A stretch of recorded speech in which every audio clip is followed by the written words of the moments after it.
Yes, yo, that is the scratching of DJ Makeway, and we've got him. He's making his way all the way from Vancouver or somewhere on the West Coast.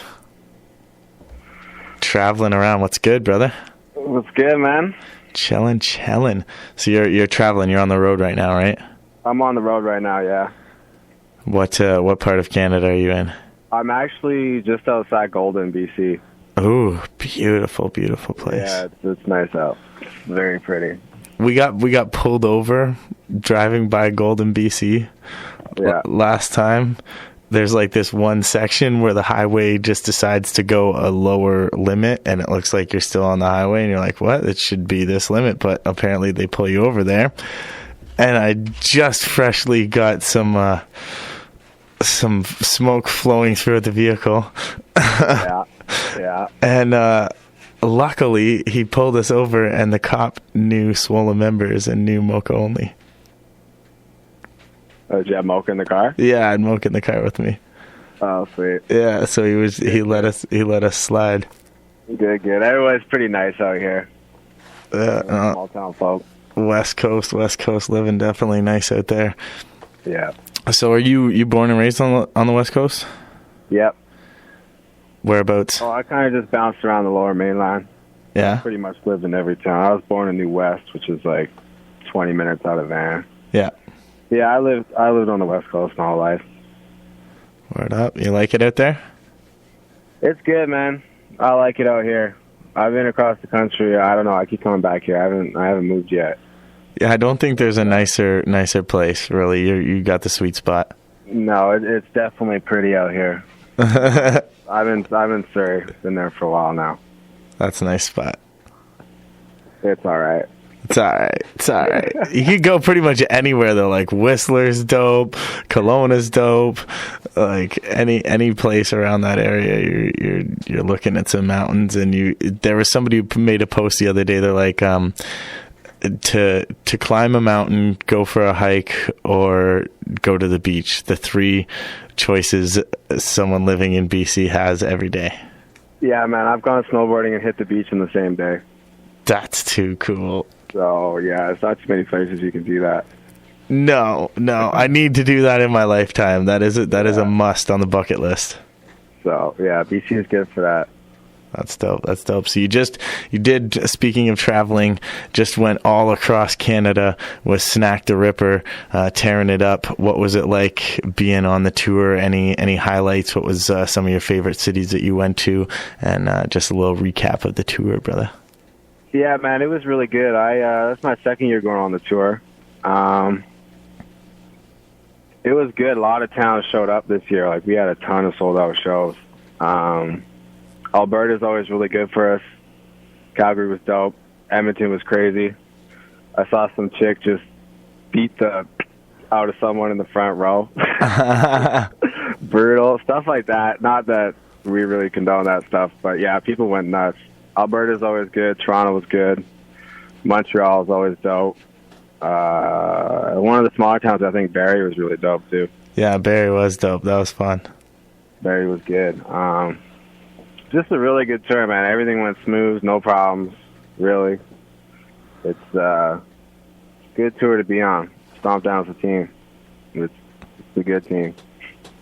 Family, definitely. Yeah. Good group of guys and girls. Definitely. Yeah, shout outs to them all. The First Lady. Yes. Good no, we need her on tour, otherwise it gets a little too crazy with a bunch of guys, you know what I mean? Yeah, she probably balances it out. Yeah, so definitely. She keeps y'all in line. Yeah, no, it's good to have her out. Word up. So Stomp Down, how long have you been rocking with those guys, like out on the West Coast? I'm sure you've crossed paths different times throughout, doing shows and stuff like that, but when did you originally link up with Snack and Stomp Down and become the official tour DJ for them? I'm trying to think back how long it's been. I've been DJing for pretty much all the Stomp Down guys, like on the West Coast for a couple years now, probably 4 or 5 years. I'm trying to think. Just from, I did pretty much a lot of hip-hop shows in Vancouver for a long time.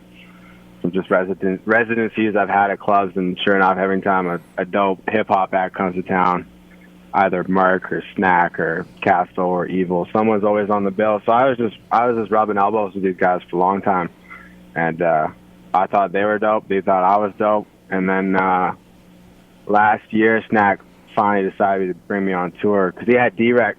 D-Rec was doing the tours for a while, and then he kind of got locked down at home. We didn't have the opportunity to hit the road anymore. Mm-hmm. And I was next in line. And, yeah, Stacks. I remember just running into Snack at the Onyx show. I was DJing at. And, like, the winner, he's like, yo, man, we're going on tour in May. Like, I need a tour DJ. And he was just totally wrecked at the time. I was like, yeah, man, cool, sounds good. Like, I'm in. And then, like, a week before the tour, he hit me up. He's like, you still down to go? I was like, oh, shit, man, I totally forgot. But, yeah, man, no doubt, I'm in. Let's go. Yeah, I've been down ever since. That's awesome. That's awesome. You got, like, a week. You got a week, man. Pack your stuff. We're leaving. Yeah, no, Snack's the man. He's a good guy. Yeah, he takes care of everybody on tour. Yeah, no, definitely. I see that. I book a lot of shows with different artists, and you know, Snack goes out of his way to help people out, especially what he's done with Merc in the past few years, putting him on and stuff. Like, there was times, like, a lot of this happens a lot. The headlining act really doesn't care too much about their tour support at the end of the day. This happens so much, especially people that buy onto tours and stuff like that. They don't treat them the same, and they just kind of like, oh, well, find your own way. You know what I mean? Get your own hotel room, pay for your this and that, you know what I mean? But Snack's always, like, divvying up whatever he gets on his rider with his people. And, like, the one time I remember, like, Mark didn't have a hotel room for a couple of the shows, and he was just like, yo, man, hook him up with some hotel rooms and I'll hook you up. And he ended up definitely getting me back for that. So yeah, no, Snack's good. It's not down family, so we all take care of each other. It's a beautiful thing to see. Beautiful thing. Because, like I said, I see some other headliners. I'm not going to mention names, even guys in Canada that just, like, they don't treat their opening acts very nice. And some people, like, I hate to put him on blast, but MGK, you got to get on blast for this, okay? Homie took M.O. Littles all the way across the country and didn't say hi to him once. Yeah, my buddy here was like, he got the gig for to be the house DJ on 3 of his tours out here. Yeah, same story, man. Yeah, he just does not. I'm not going to put MGK on blast. I don't know the guy, but yeah, I've heard. Yeah, and I like him. I like his music and stuff, and I've seen his live performance a couple of times, and it's incredible. And I wonder if, like, the reason he has such a good live performance is because he's so in his zone. He's not trying to talk to anyone or do any of that kind of stuff. He's just with his friends and his crew, and that's what he just comes in, smashes it, and leaves. But I just feel like I was hurt when I heard that from Mo. I was like, what? You went on, like, 15 dates with this homie, and he didn't, like, step off his tour bus once to, like, give you daps? Like, yo. Yeah, I don't know. Sometimes it is important to just stay focused, and, like, we are out here doing a job, and, you know, we want to put on the best show we can every night, so we got to stay focused. But yeah, you know, we take time out after the show to hang out and talk to fans, take pictures, sign stuff, you know, because it's all about the fans, right? Definitely. And the beautiful thing about that, like, again, I don't want to put any artists on blast, but you, like, Snack never charges fans for that kind of stuff. There's so many artists out there doing these meet and greet packages and, like, an extra $20-$30 just to say hi for 2 minutes to the artist so he can sign your hat. You know what I mean? It's like, come on, get your head out of your you know, and just, like, focus on the reason that you're here, and that's to connect with these people who, like, you've changed their lives through the music that you make. Like, just take some time out of your day to spend a minute or two with them and appreciate the fact that they're showing up to your shows, you know what I mean? And that's what you guys are all about. No, we get some guys on the bus. We were trying to get people to play Caspo Mortal Kombat for $50. It takes all. You win, you walk out with 100. Whether you lose, Castle gets it. That's a good hustle. So yeah, no, we're good. We're good. That's a good hustle. Get that in every city, you know, make a little paper. Yeah. Give the fans a chance to get their free tickets, right? Free ticket and a drink. You can beat Castle at Mortal Kombat. I wonder how. All hooked up on the bus. I am taking him up on that next time you guys come through. All right, I kill at Mortal Kombat. Yeah, Castle sucks. Yeah. Okay. Double or nothing. Yeah, double or nothing. Word. I know what that's about. I know that hustle. That's like that old school pool hustle. Yeah, I'll shark him. Shark him. Attack. That's what's up, man. So you've been doing it for a long time. You've got so many tracks that you've worked on with different artists. What is some of your favorite ones? Like I was just playing the Jackson Pollock one there that you had on the last Swollen Members album. What are some of the tracks that you've got a chance to do cuts on that you were really proud of or that you really, really happy with? Well, that's the big one right there. Like I'm trying to think. The first time, I think Swollen Members was one of the first rap concerts I ever went to. It was an all-ages show at Snow Jam downtown. It was a big, big event. I was probably like 13 at the time. And so, like, obviously, I've been a Swollen fan for longer than I've been DJing. So to get on a record of a crew that you've been a fan of for longer than you've even been in the game was, like, crazy. You know what I mean? Yeah, no, that's big, man. When I seen your name on that, I was like, word? I was like, yes! That's awesome. Yeah, and then also, that's the first time getting on record, too, like an actual, I got the album, the 12-inch at home, so it's cool to actually get not only music out there, but get it on vinyl. Being a DJ, I collect a lot of records, so that was cool. That was the big one. Rob is dope. And it's dope to have, like, when actually Rob reached out to me to do it, because I wasn't, like, bugging these guys like, yo, man, I want to be on your record, you know what I mean? Mm-hmm. Rob just, I'm part of Almighty Scratcher Crew. We get together once a month and jam. And Rob just came through one day, checked out the session. He's like, yeah, man, you're dope. There was, like, some event was going on at his studio. I don't know, they have events every 6 months. So I went over there. He was playing some beats. I was cutting it up. Had a good time. And then he hit me back a couple weeks later to do some cuts on the Neff on the Black Box EP. Mm-hmm. And he hit me up to do that. I'm like, sure, man, no problem. So I sent that in. He's like, yo, man, it's dope. You killed it. I'm like, thank you. And then probably like 2 months later, he's like, I got some Swollen stuff I want you to work on. I'm like, all right, man, like, send it my way. And then I started working on it. I actually did those cuts at his studio. And then, like, 6 months later, the album came out and it all made it on there. And that was really dope because there's no features on the album. It's just, I know. No other MC. The only other feature is D R-Evolution. He's, like, the illest DJ on wax ever. So, you know, Revolution's the man. So those are the big ones right there. That's huge. So, gotta represent. That's a milestone. Members. So. Milestone right there. Do you got anything in the works with Snack? I know usually he gets a lot of cuts from D-Rec on his tracks and stuff, but did you get anything while you were on tour? You know what? Snack asked me to do some stuff right when we got back. There was a deadline on it, so I didn't do it. But honestly, I'm not a huge fan of the studio stuff. And because, like, I like D-Rec. D-Rec's a dope dude. Mm-hmm. Good homie. And because he can't come on tour, I really tell Snack, I'm like, yo, get D-Rec to do it, man, because I want to keep him in the loop. Yeah, for sure. He's still part of the family, right? So that's something good for him to do, and man, he's dope at it. No, he's dope. He did a couple of cuts on my next album and produced a couple of beats on it, and they're bangers. Yeah, he's ill, and I'm such a perfectionist, man. I'll be in the studio for months, like doing it over and over and over again. Everyone's like, "Yo, man, this is good." I'm like, "No, I can do it better." That's why I like doing live shows. I just get out there, I do it, and it's out there and it's done. And I'm more of a live performance kind of guy. Mm-hmm. Have you've competed in the DMC as well, right? Yeah, actually, DMCs are coming up soon. That's kind of what I'm working on right now. But yeah, I've been battling since 2007.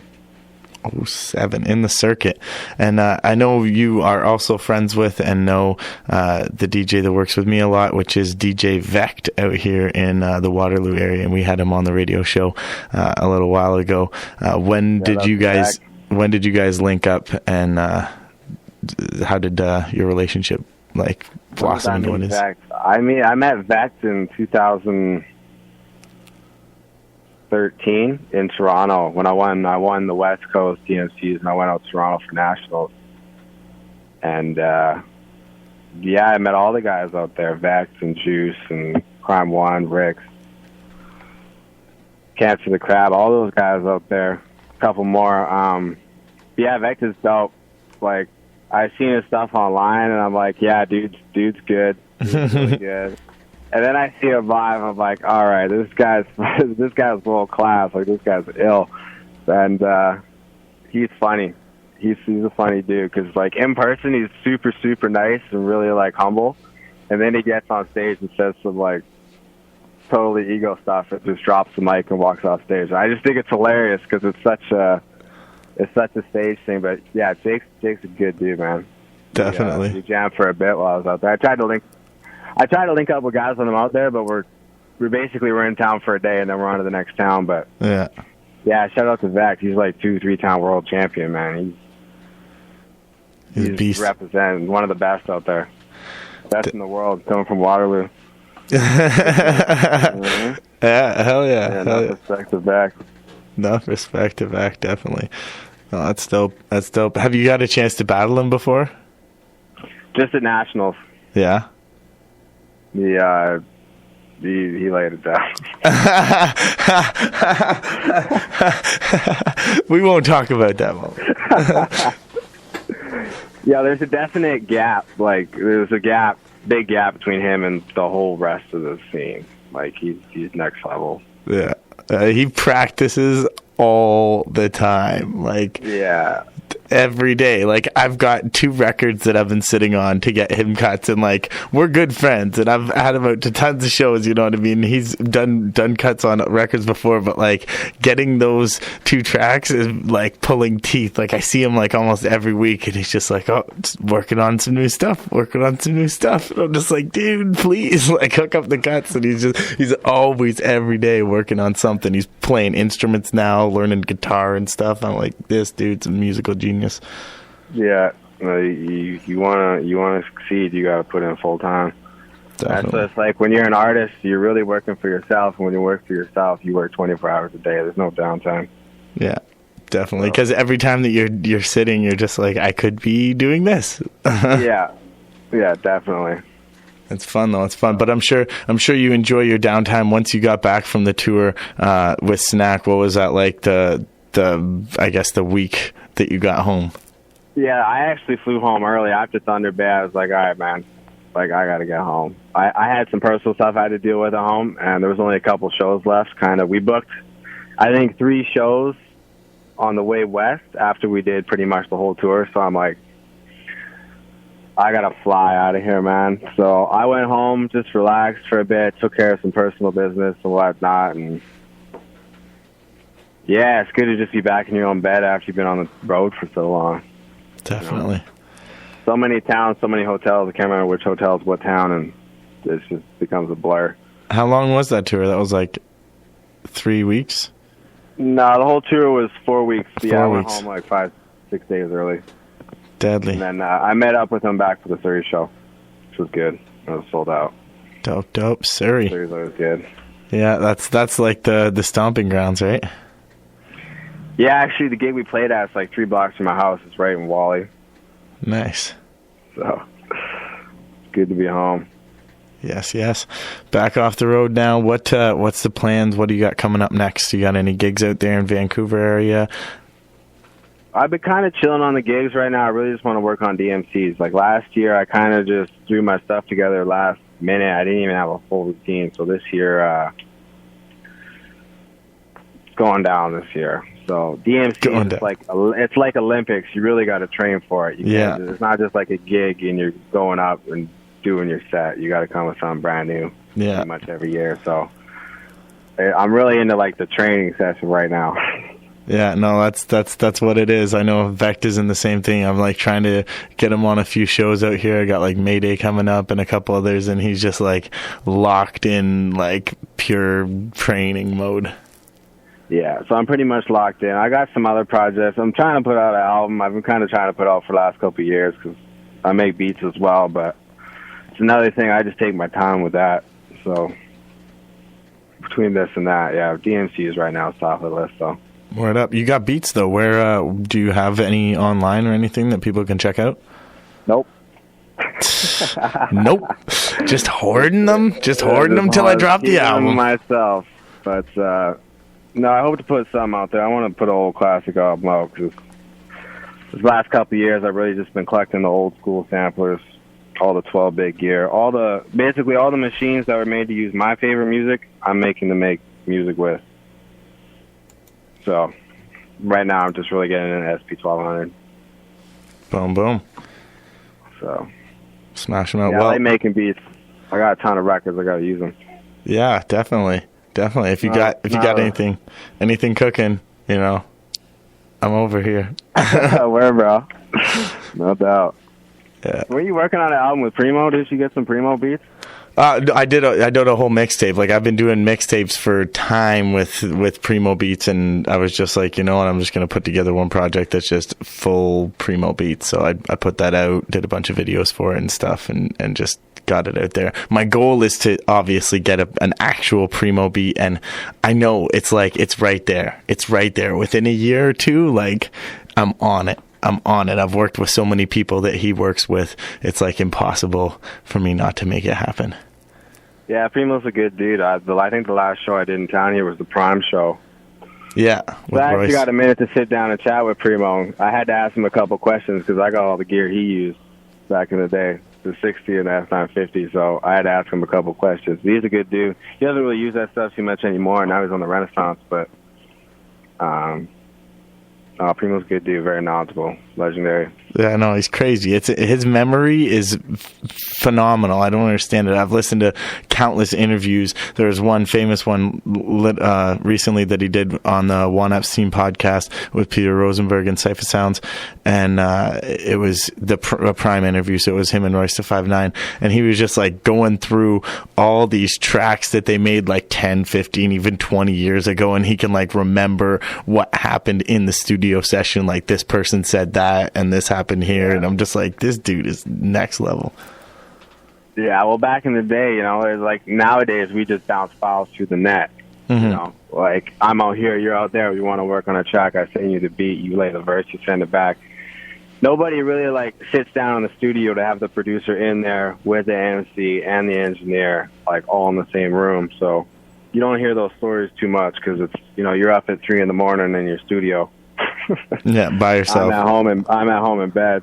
Those late night studio party crazy stories too much anymore. No, we need to bring it back somehow. I don't know what it is. That energy, there's so much better. I'm trying that. Like my next project. Have you ever heard of the producer named Fresh Kills from Toronto? Yes. Yeah. He does all that live MPC. Yeah, stuff, exactly. Live MPC work. And he's touring with Mocha Only right now. So he's coming to Guelph on Friday, but we're working on a project together, where he's making all the beats. And basically what we're doing is every time we work on a record, I just go into his studio, we pick a record, toss on, you know, play some samples. Okay, we like this one. Let's make a beat out of it. And I write to it right there. So we can get like that energy of like, making something right there instead of having that distance of sending files through the net. It's there you go. And that's why I don't have a lot of my beats online to like sell. Like if I might go to a jam or something and I'll bring the SP or MPC with me and play some beats, or I don't know, I got some beats on my Instagram or whatnot, but every time I work with someone, I bring them to the house and I sit them down in front of the machine and I'm like, these are the beats. These are the beats. So if you want to hear the beats, you got to come out of the lab. That's why they're not online. Okay. All right. I get the hint. I'm going to be out on the West Coast later on this year, probably early October. I'll be making a stop into DJ Makeway's spot. You can play with the beats. Play with the beats. Sure, man, holla at me. That's what's up, man. Definitely, I will. Word up, word up. So you're just chilling out right now. You got the DMC coming up, and then killing them with that, man. I gotta wish you luck with that. I hope you win the West Coast division and get a chance to come out here again for the finals, the nationals. Oh, thanks, bro. Yes. Good to be back. I've been making my way out there quite a bit lately. I think I come to Toronto at least once a year. Yeah. And for one thing, it's not another. That's good. That's good. On the road, traveling, musician. You're doing it. Yeah, I'm doing it. It's good to get out. You gotta travel, man. You gotta spread the word. Gotta see the world. It opens up your eyes. It opens up your mind. I just got back from touring in Europe, and it was unbelievable. Like, just I didn't even understand that there was places that were that beautiful. I'm like, yeah, I haven't made it out there yet, but yeah, Snag's got lots of stories, man, and it's like the promised land. Yeah, especially for boom bap hip hop and the stuff that we like. It's like it's like a golden nugget out there. It is shining. It's huge out there. So it happens. I might make my way out there one of these days. Oh, definitely, most definitely. I think you will, especially with the amount of work that you're putting in with Snack. Another cross Canada tour, and then he's going to be like, you know what? I need a DJ while I'm out there. Yeah. Let's go. Yeah, they're all working with Snow Goons out there. That's our big foot in the door right there. Yeah, that's right. No, Snow Goons are dope. They hold it down. Germany scene and all over Europe. Yeah, shout out to the Goons. The Goons. The Goonie Goons. Goon music. Word. That's what's up, man. Killing it. Well, I'm going to play the people one more thing off YouTube here. The last one that I hit them with was the Big L instrumental, you doing some scratches over it, but when we were on the phone, you're just like, that's old, man. That's like 2011. So what video, if you've got one to pick that you've got online, what video should I search for to hit the people with? Hit them with my national Toronto routine. 2013. So DMC National 2013 DJ Makeway. I really haven't uploaded nothing on YouTube for quite a while. I was too busy to make videos, but that's live. That ain't no studio stuff, that video. That's on stage. That was at, I can't remember the name of the venue, but that's in Toronto. So, hometown love out there. This one? That's the one. All right. We're gonna hit the people with that right there. Much respects, brother, for taking the time to do this interview. I love getting a chance to. I'm always talking with MCs, man. I love getting a chance to talk with somebody that's like on a different element of the hip hop world. Nice. Yeah, man. Thanks for having me on. No doubt. Definitely, we'll link up again, and next year when you and Snack are coming through, I'll hold you down. And if you do come out for the nationals, hit me up. Let me know. I'll come out and support. Absolutely, bro. Word up. All right, much respects, man. Take it easy, and back to your cruise there out on the West Coast. All right, bro. Take it easy. Peace. Peace.